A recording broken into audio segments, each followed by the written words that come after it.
We've seen escalations over the last 4 months several times at Israel's northern border.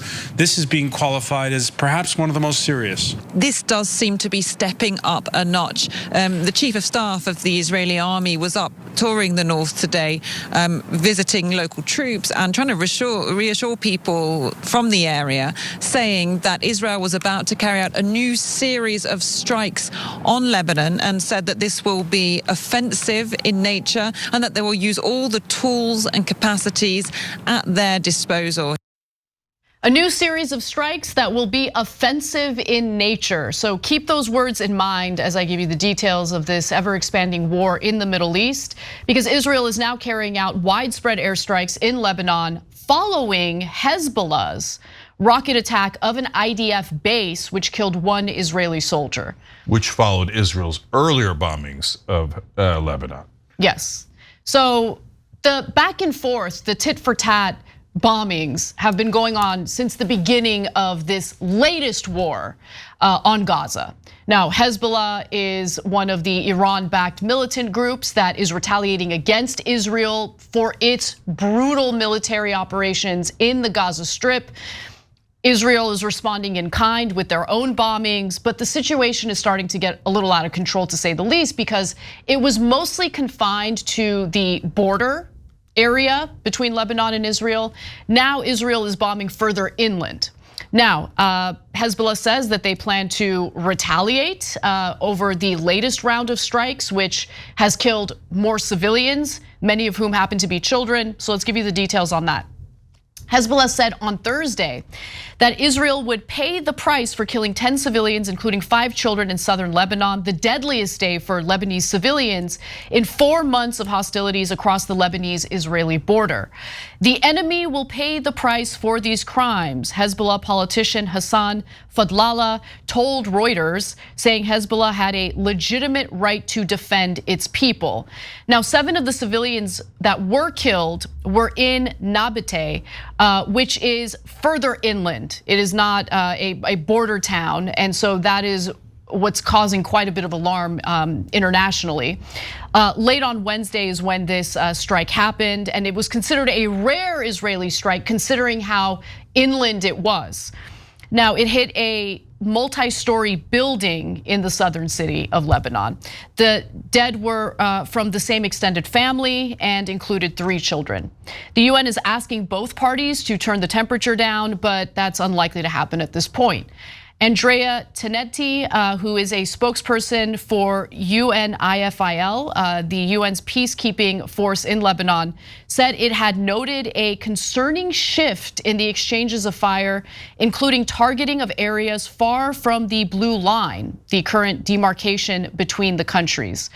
The Israeli military said it had killed a commander in Hezbollah's elite Radwan unit, his commander, and another operative in a precise airstrike. Obviously, it wasn't precise enough considering the civilians who died, but nonetheless, Hezbollah said 3 of its fighters had been killed, but did not identify any as commanders, which it has done in the past. Now, Israel also had carried out other airstrikes prior to this latest one. In a different attack in Lebanon prior to these airstrikes, 4 people were killed in an extensive wave, as it was described, of Israeli airstrikes in Lebanon. A woman and 2 children were killed in the southern Lebanese town of Sudaneh. And Lebanon's state-run news agency said a strike on a home in that area killed a Syrian woman, Rawa al-Mohammed, and her 2 sons, Hassan, 13, and Amir, only 2 years old. So it's becoming more and more deadly. The conflict is growing between Israel and Lebanon. And so in my mind, we're already dealing with a regional war, considering the United States involvement, the UK's involvement, the war against the Houthi rebels, the bombings in Yemen, the bombings in Iraq, the bombings in Syria, the bombings in Lebanon, obviously the ongoing war on Gaza. There is a regional Middle East war happening as we speak.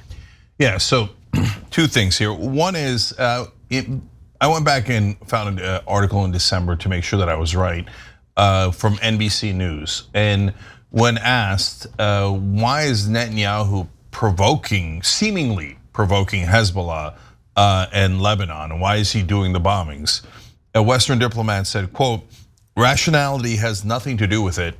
The Israeli government needs to show that they won at the end of the day. And so Netanyahu at that time was polling at 27%, and he wanted to be able to say that I defeated Hamas and Hezbollah at the same time. But wait a minute, you're endangering Israel by basically starting a war with Lebanon.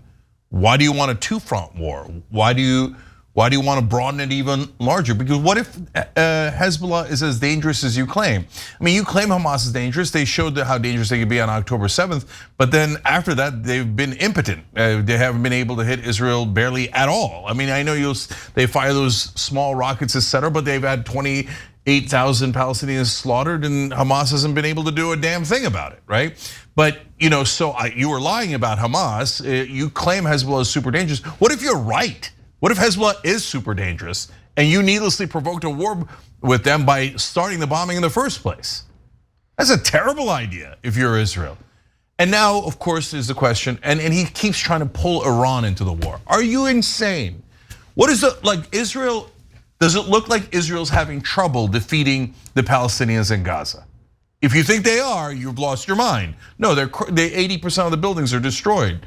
80% of the Gazans are homeless because the buildings are destroyed, right? 25% of them are starving. So, okay, you've got that, you lost your morality and you don't mind, but you have it under control.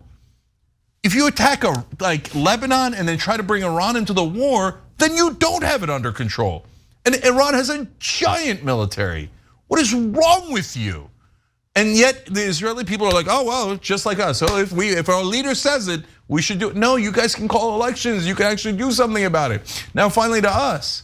So Biden, we know Biden. You know what you're gonna get with Biden in this issue. There's many different issues, but on this issue, whatever Netanyahu says is what Biden says, period.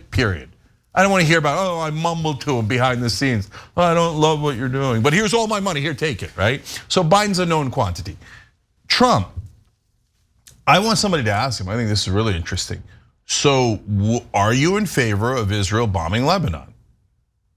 If Israel gets into a war with Iran, is Trump going to back them and bring the US military and have our kids die there and waste probably not just billions, trillions of dollars? So is Trump going to support Israel if they start this war? I don't know. This is where the interesting divide among right-wing voters comes into play. And I wish that there were more substantive discussions about it, because the America First crowd does not want to fund wars abroad, does not want to get involved in wars abroad. In fact, they brag all the time about how Trump prevents wars. That's exactly right. And so I am very curious to see how that would play out for Donald Trump, right? That's why I'm saying somebody in the press, get him on the record. I want him to talk about it. Because have you noticed that Trump's been pretty silent on this issue? Totally. He's a big mouth, like he can't stop himself. Do you want to know why? And I'll tell you exactly, I can tell you what he's gonna say and what he's actually gonna do, but most importantly, why he's staying quiet. His #1 donor in the past was Sheldon Adelson. Sheldon Adelson is a giant right-wing Israeli supporter, or was. He passed away recently. And he's the one that ordered Trump to move our embassy from Tel Aviv to Jerusalem, and ordered Trump to give his wife a Presidential Medal of Freedom. And Trump said, you give me $100 million, I'll be your bitch, I'll do anything you want. Now Trump is kissing his Miriam Adelson's ass because she has all of Sheldon's money now. So is Trump going to defy Israel? No way. Bought 100% by Miriam Adelson. So he's going to drag you into World War III too. So I mean, I don't want to depress Americans, but I don't know about World War III, but a giant, awful, disastrous war in the Middle East we're going to have to pay for in blood and treasure. So we're screwed with both Trump and Biden. They're never, ever going to listen to their voters. They're only going to listen to their donors. Thanks for watching the video, guys. We also love it if you hit the join button below, because that makes you a member, and members allow us to be independent, honest. We can be as progressive as we want, no corporate media influence, and that's all because of you guys. We love doing the show with our members. Hit the join button, become one of the Young Turks.